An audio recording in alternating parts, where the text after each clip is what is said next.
Episode 7. "Lucy!" I gasped. My daughter's eyes were huge, her face frozen with horror. I saw Robin behind her, looking almost as shocked and blinking rapidly, his mouth ajar. Felix got to his feet, and I clambered to mine. "Darling, what a surprise! I mean, who would have thought?" I managed, flustered. "Mum, I am appalled. What were you thinking of? Kissing in a club at your age, and with someone you hardly know?" She was pale with fury. "Felix Carrington." Felix proffered his hand so that Lucy had little choice but to take it, although she almost didn't.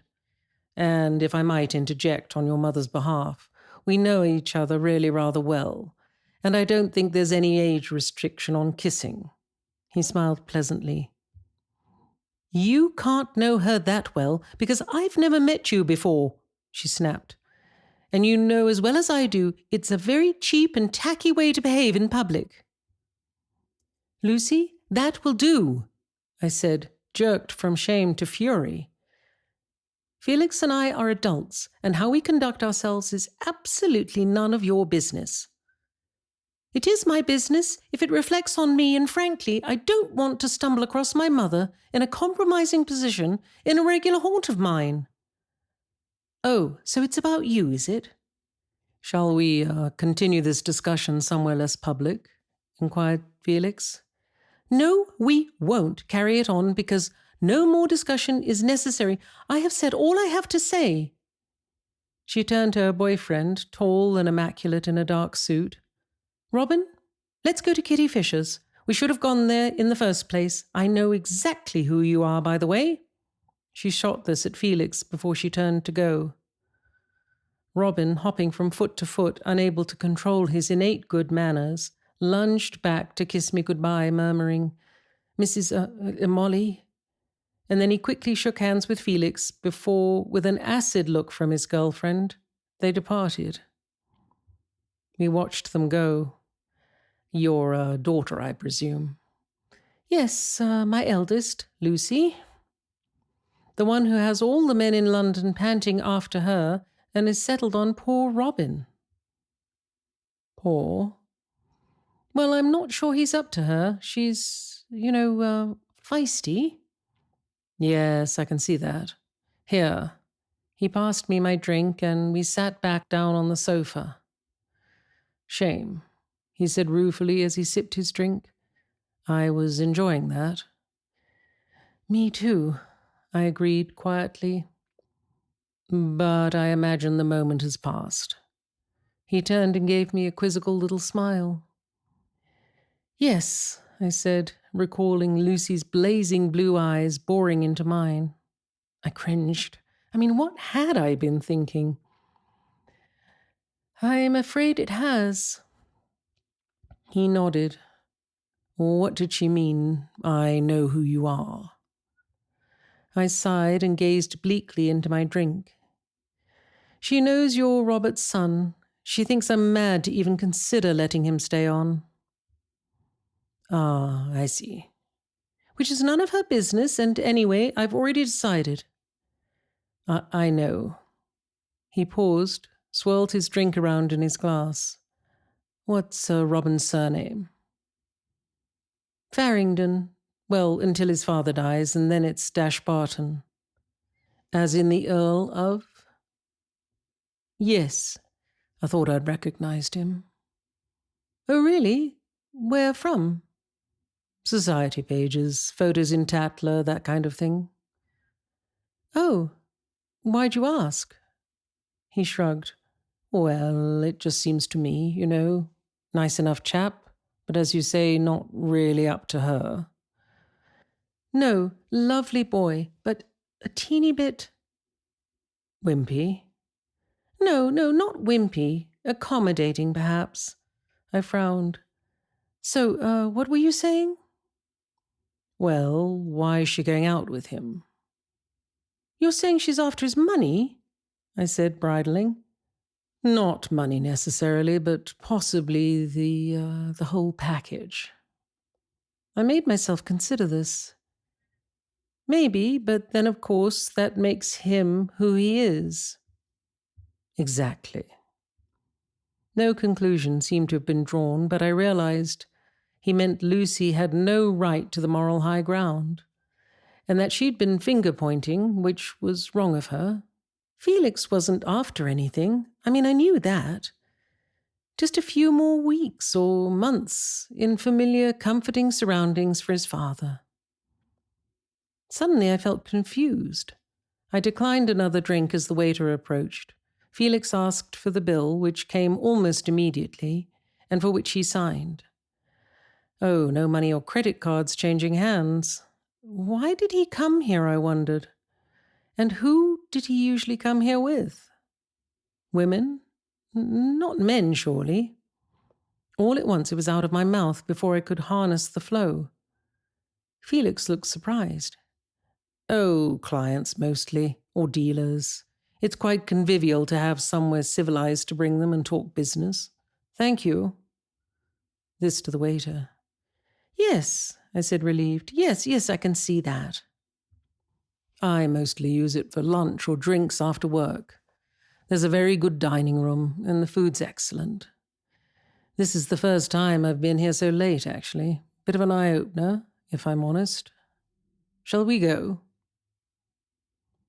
When I awoke the following morning, Felix, having dropped me back in a taxi, then, with a chaste kiss, asked if I'd stay one more day so he could see me the following night, to which I readily agreed.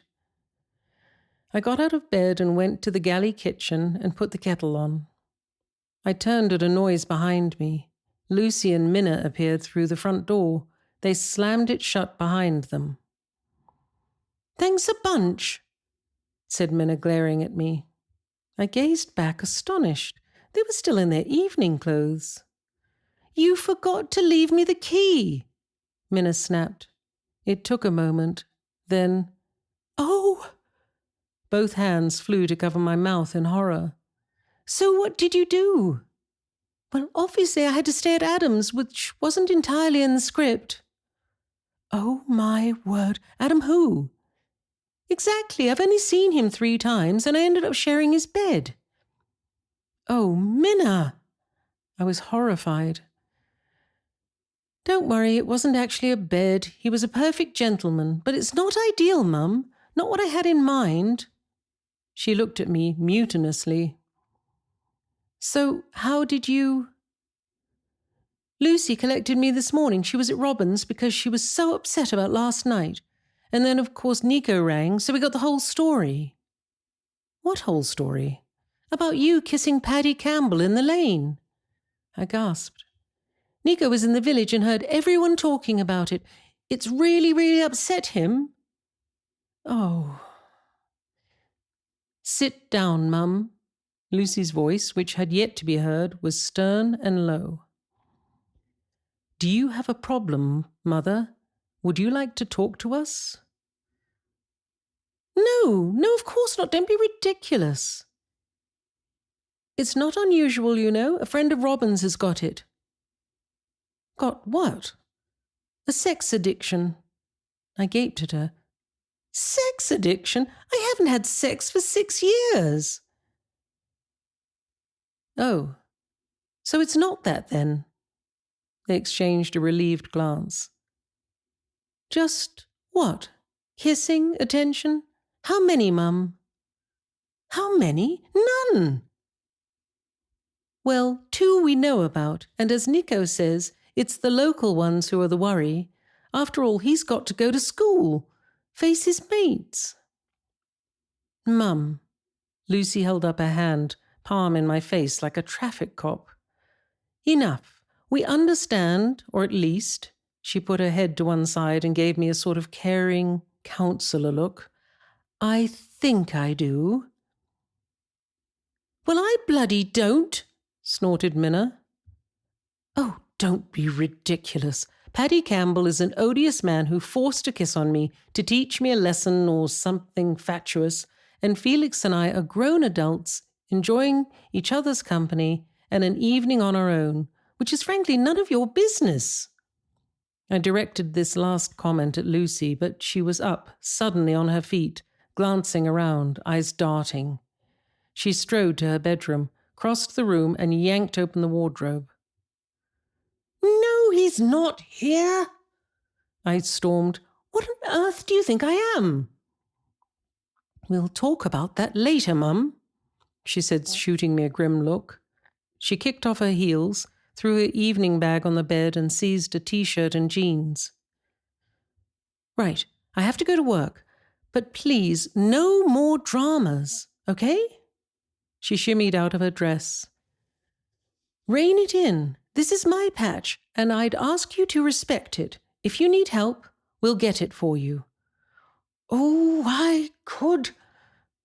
But she had already kicked the bedroom door shut in my face. A moment later, Minna, holding 2 mugs of slopping tea, threw me a last dirty look before going in to join her. I heard a muttered, outraged exchange through the door, but I was pretty livid myself. I decided the only thing for it was to slam out and leave them to it before either of them could slam out on me. Resisting the temptation to barge in and have a flaming row with both of them, I got my nightclothes together, stashed them in my bag in the corner of Sophia's room, and then found my handbag and left. I'd have breakfast in the cafe around the corner, I decided, in peace. As I clattered up the iron steps from the basement to the street, a sash window flew open from below. Minna's face appeared in the window, behind the bars. "The key, Mother?" She held out her hand. "Oh, yes." I fished it from my bag, scurried back a few steps, and proffered it through the bars. "Or shall I leave it under the—" "I will." Minna snatched it, "since I presume that means we have the pleasure of your company for another night." "Well, But she was gone before I could finish my sentence, slamming the window shut, which frankly left me incandescent with fury. I stomped noisily up the steps again and turned down the street. The number of times I'd forgiven their little foibles and peccadillos, their countless acts of thoughtlessness, their falls from grace, the times I'd overlooked their glaring indiscretions. In one night, I'd made a few minor cosmopolitan errors, and I was demonized, ganged up on, called names. A sex addict, for crying out loud. Minna glaring at me, her mouth disappearing like a cat's bottom. Lucy speaking to me with that ghastly tone of hers, like some sort of pious therapist. Oh, I'd show them, really give them something to talk about. I strode on. Well, no, obviously I wouldn't do that. That would be silly. Felix texted me a few times throughout the day, though, which was lovely, and my spirits, ever mercurial, rose like a hot air balloon. The first time I was in the Tate Modern, which I'd never been to, skirting the perimeter of the room containing a sea of blown-up blue plastic bags. "Are you still on for tonight?" I read. "Yes, of course." "In the light of your daughter's disapproval, would completely understand if you'd changed your mind." "Certainly won't be doing that." He'd said he'd meet me at 6. He suggested a drink in a bar first, and then he wondered if he could cook me dinner. I caught my breath. Golly, his place. Before my thumbs could stop themselves, I texted back, "Why not?" Oh, yes, I was playing very hard to get. I pocketed my phone guiltily. But at least I deleted "super," which had been my initial response. In the event, Felix couldn't get away as early as 6. Perhaps we could rendezvous closer to his gallery meeting at around 7? Might not that be easier for both of us, particularly since I was shopping in the West End? I hot-footed it over to Bond Street for the rest of the afternoon and embarked on my sartorial search. In actual fact, it yielded a host of pretty outfits to choose from. They were all reasonably priced, too. And I settled on a pale blue linen dress with a pair of wedge sandals. As I paid, my jeans and shirt now in the stiff carrier bag, linen dress and heels on, I eyed the bag guiltily. I mean, I couldn't turn up with an overnight bag, obviously, and I wasn't even sure if I was going to need one. But my day clothes were now stored in a very understandable way, and since I was walking through the lingerie department on my way out, I bought some knickers. Because I was short of them at home, but I put them at the bottom of the bag, a packet of 3. I'd added a toothbrush from Boots and then hurriedly threw it in a bin in the street. That really was going too far. And anyway, I could always... No, don't be ridiculous, Molly. Do calm down. At 7, I set off for Mayfair. I walked there, not too fast, enjoyed the saunter through the very solvent streets, window shopping as I went. Berkeley Square was bathed in dappled, dancing light. Its tall, ancient plane trees filtered the sun's rays, and it was quite dark and terrestrial in places too. I sat on a bench and took it all in. A branch high above me, a bird trilled in a chord. Not a nightingale, but I swear I heard a cuckoo earlier. Through the honking of horns, the hum of traffic around the square. First one of the season. Would the good burghers of Mayfair notice that? I smiled. I fancied not. I smoothed down my dress and crossed my freshly waxed legs. Weirdly, I'd missed that a bit too, the maintenance. Something the sisterhood railed against. But so many people in the countryside let themselves go. I mean, me included. Who was going to see my legs under jeans and wellies? But here there was none of that. And appearances were important, I decided, sitting up a bit. They defined one. I thought of Felix with his trim figure, his light tan. He'd mentioned he went running in Hyde Park. Could I still run, I wondered? Jog, perhaps. Happily, I'd always been reasonably slim. But I would go to the gym now, I determined. Yes, I'd been asleep too long. I needed to rejoin the real world. I walked on through the square with its flickering, changing light and out through the gate on the other side. As I turned into Mount Street, with its wide pavements and classy street lamps, I wondered if I was starting at a higher or lower end of the street. I glanced at Felix's text. Marchos, number 8, was all I'd been given. Ah, here was number 2, so it was at this end rather than towards Grosvenor Square. I was surprised to see quite a few people gathered ahead of me on the pavement, sipping drinks, and realized there was something of an opening night exhibition going on, perhaps even in Marchos, the gallery to which I was bidden. No, it was next door at number 6.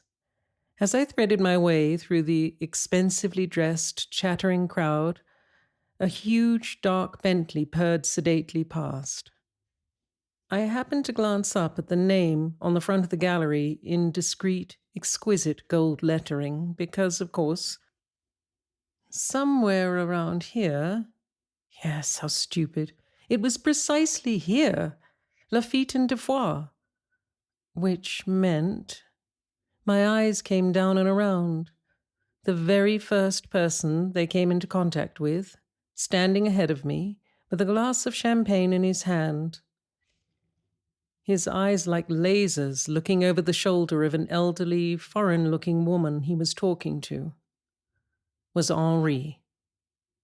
I stopped still in the street. We didn't speak, just stood staring at one another.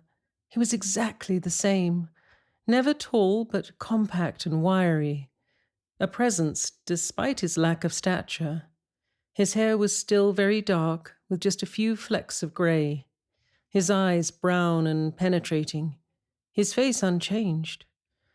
But then it had only been 5 years, not 100.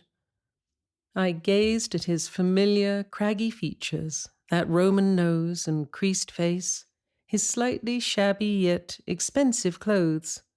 I felt as if a spear had dropped vertically from the sky and skewered me to the pavement. It was the elderly woman who moved first. She turned around at her companion's evident distraction. She gave me a small smile and with a discreet murmur to Henri, moved back into the hub of the party. Henri walked towards me, never taking his eyes from mine. He stopped a few feet away. Molly. Henri. There was a silence. After a moment he spoke again, gentle and low. How have you been? Oh, you know. David? Yes. I'm so sorry.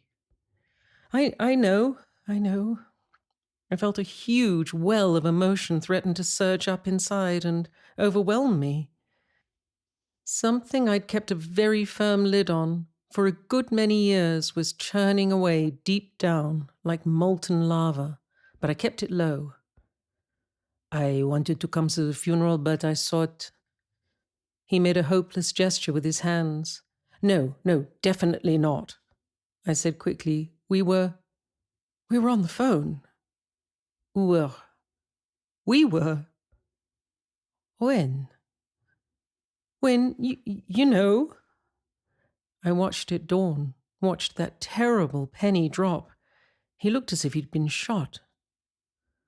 Oh, mon Dieu, I had no idea. I know, and I shouldn't have told you that. I don't know why I did. No, you must tell me. I was the other party. You can't shoulder that burden, all that guilt on your own.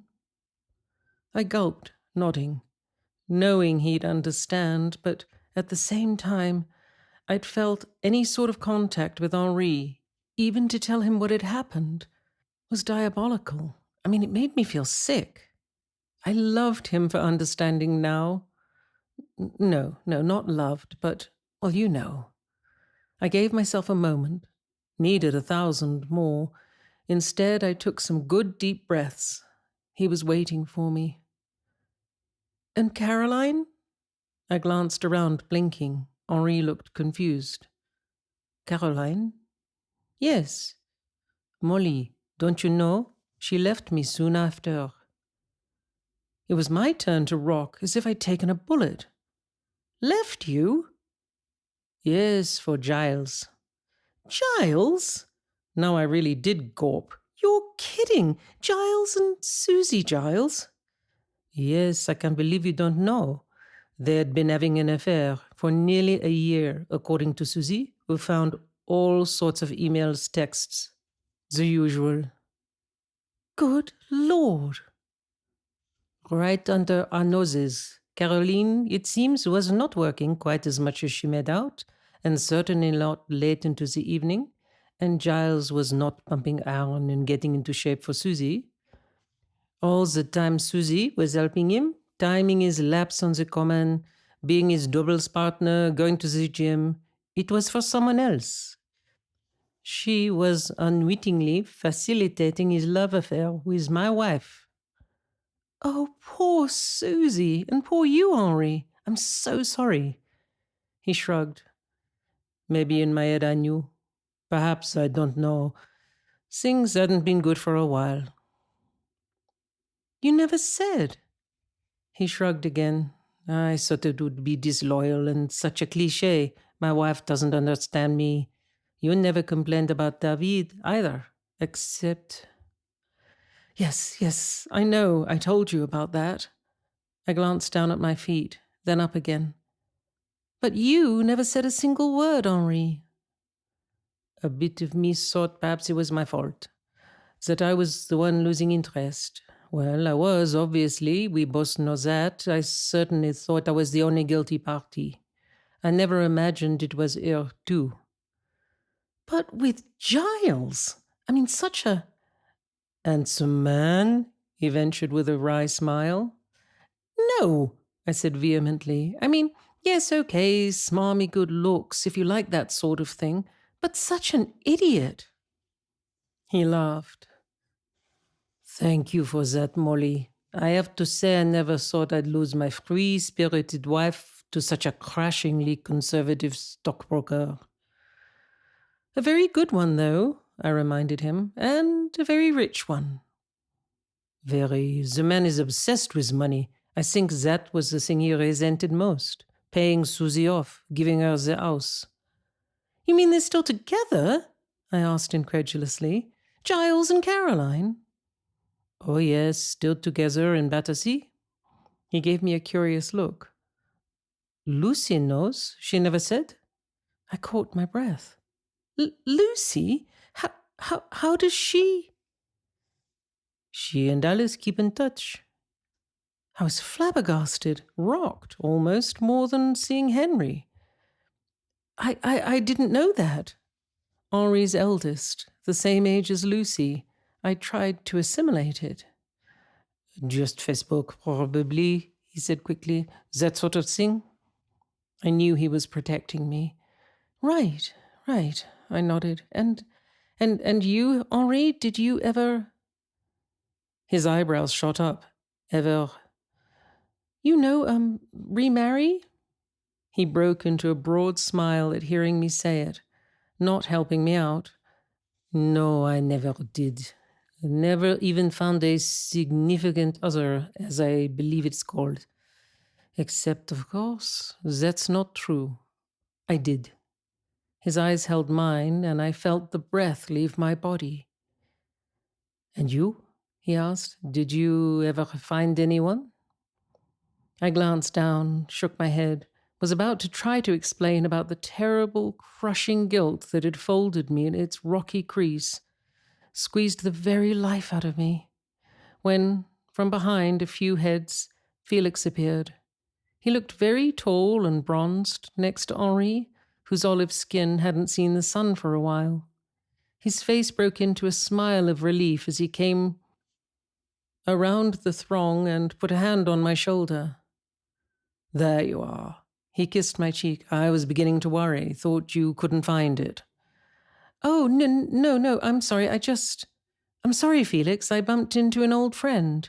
Felix, this is Henri Defoy, Felix Carrington. The two men shook hands with a seeming bon ami, but I sensed a slight frisson, a vague wariness on both parts. Well, Henri, it was lovely to see you, I said, breaking the silence. My heart was pounding. And you too, Molly.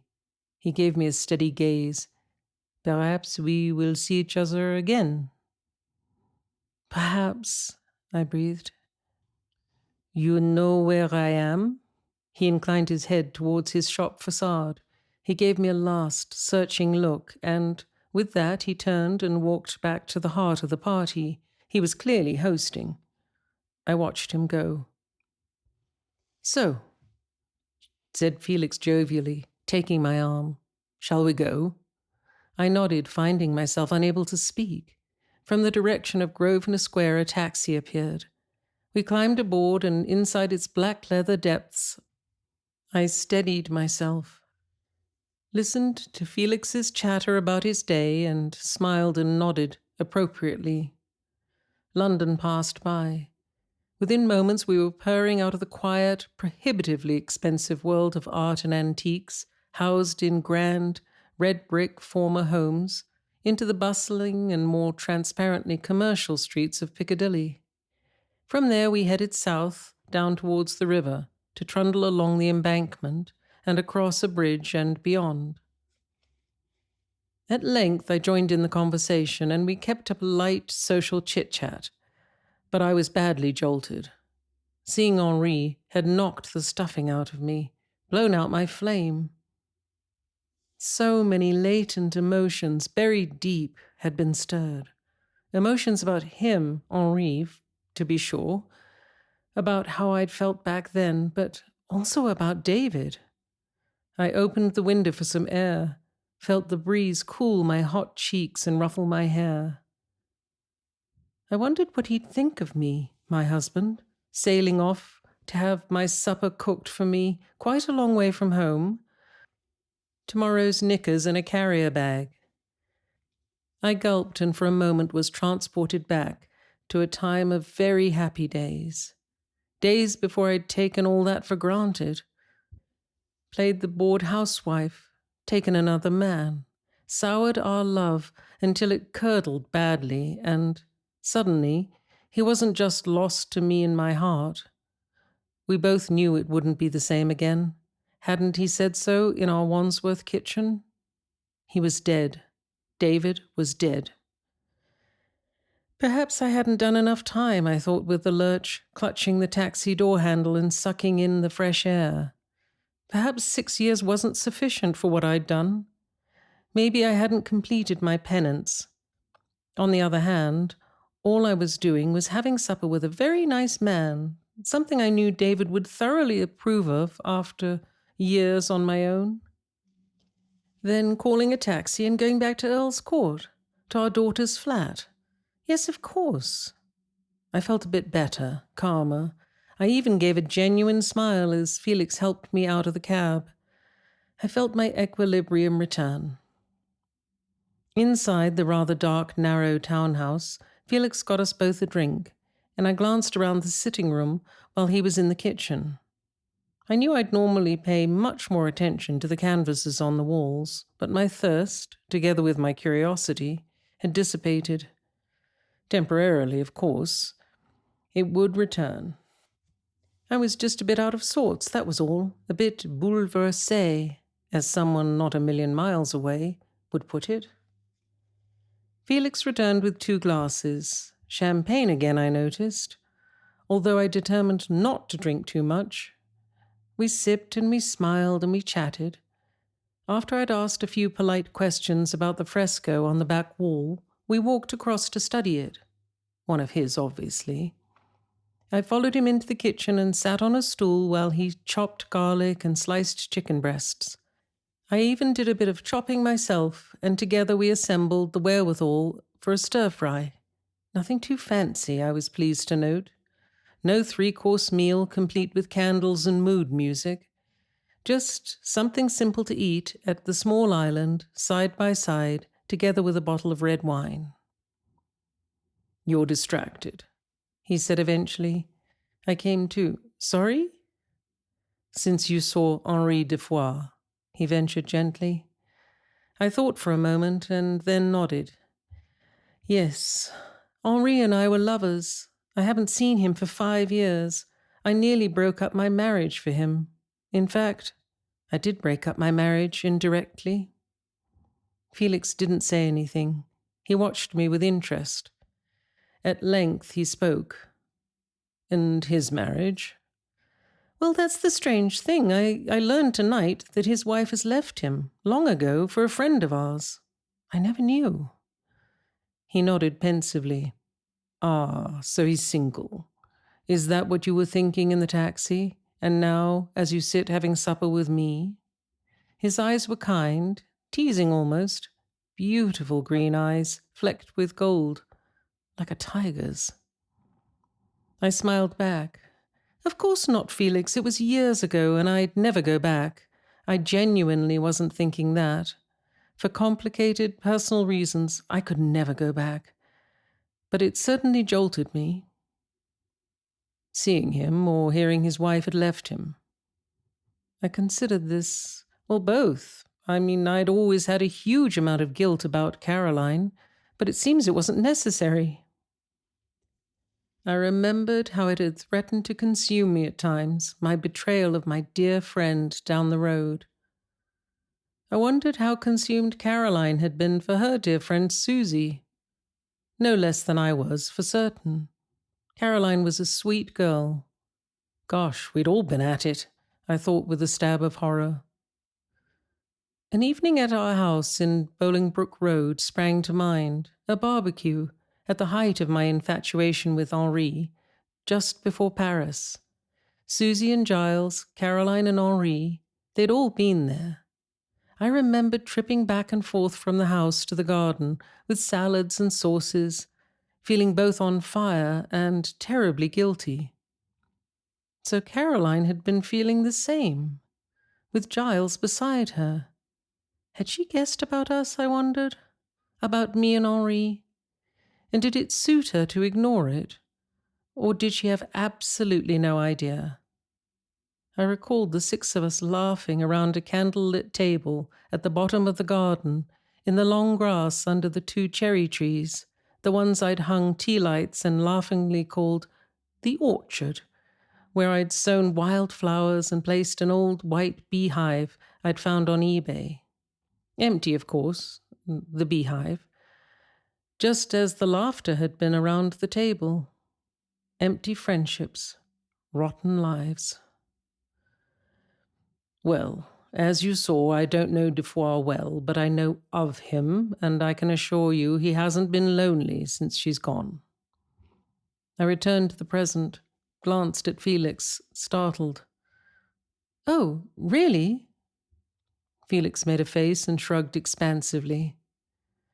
For sure, why not? Your wife leaves you, you're a good-looking Frenchman, and you have a point to prove. There's lots of very attractive women in the art world. Anyone in particular? I thought of his purported lack of a significant other. Well, Francois Coubert for a bit, but listen, I'd be spreading gossip to say I knew more than that. Gemma Warburton, too, very glam, but hey, he's a single man. What do you expect? 5 years of sackcloth and ashes? I smiled. Of course not. I resumed my meal, although I wasn't terribly hungry. As I ate, I caught sight of a bundle of papers on the island, tied with a familiar pink ribbon, like the ones that habitually bound David's cases. A brief ribbon. Got a court case? I asked with a smile, changing the subject. He followed my eyes. Oh, that, Lord, no. It's just a document I had drawn up about the house. He looked serious for a moment. I want it all to be signed and legal, for your sake, Molly. I don't want any loose verbal agreement that you suddenly feel panicky about. I want you to know exactly what you're doing, what you're letting yourself in for with no mumbo-jumbo.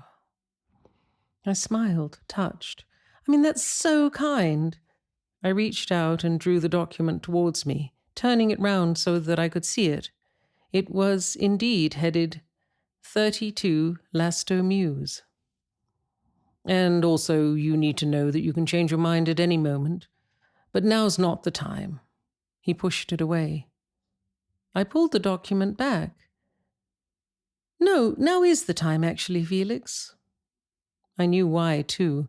Suddenly I was feeling a bit shabby. I wanted to do something good. Prove to myself that I was a decent person, not one of those philandering adulterers in the moonlit back garden with their false smiles and their treacherous laughter, as artificial as the Rue de Eure I've created. And now I knew David had been fond of Cuthbert, had supported him despite his father. I absolutely knew he would have wanted me to do this. Where do I sign? I flipped through. He laughed. Nowhere until you've read it. You really want to do this now, tonight? I really do. He shrugged. Okay, you win. I'll make some coffee, and you'll have a perusal. If there's anything at all you don't understand, just shout. I turned to look at the document. It wasn't long, only about 6 or 7 pages, and not hard to understand. It just rambled on about how the house was only to be rented at such a low rate during Robert's lifetime, and how I, Molly Faulkner, had authority to call a halt at any time to the arrangement, should I so wish. There was nothing terribly binding at all, and it was all very much slanted in my favour, which was sweet of him. But perhaps Lucy should take a look at this. Robin, even. He was a clever boy, and I knew he drew up loads of contracts. Need a pencil? Felix turned from the coffee machine. Actually, I was thinking, do you mind if I take it away? Show my bossy daughter, perhaps. I rolled my eyes and grimaced. Of course not. There's no rush. I was only thinking of you. He came across and stood close to me, a coffee in each hand. He put them on the island, then ran a fingertip down my cheek. You look lovely tonight, Molly. Did I even manage to mention that? I felt my heart pumping like a teenager. Not in so many words. Well, you do. And don't worry about the document. I'll run through it with you later if you like. Why don't we take our coffee next door? We sat very close on the sofa and sipped our espressos and talked in low voices, almost as if people were listening. At length he slid an arm around my shoulders and pulled me close. I turned my face up to his and he kissed me, gently, as he'd kissed me in the club, pausing occasionally as if to register my reaction as he looked into my eyes, which was sweet and considerate. But as I say, it was exactly as he'd kissed me in the club, and somehow, because of that, it felt slightly practiced, a bit like a routine. Certainly it had none of the urgency and passion of... Darn. I drew back a moment. Felix smiled. Something wrong? He breathed. No. I went back for more. But there was that routine thing again, the pause between soft, fluttering kisses to gaze into my eyes. And there was that man again, cropping up when I didn't want him, with none of the urgency and passion I'd been thinking, not of Henri, and certainly not of David, but of that irritating incident back home when I'd been clasped so fiercely and kissed so very comprehensively by that bloody man in his bloody pickup truck. Bloody Paddy Campbell.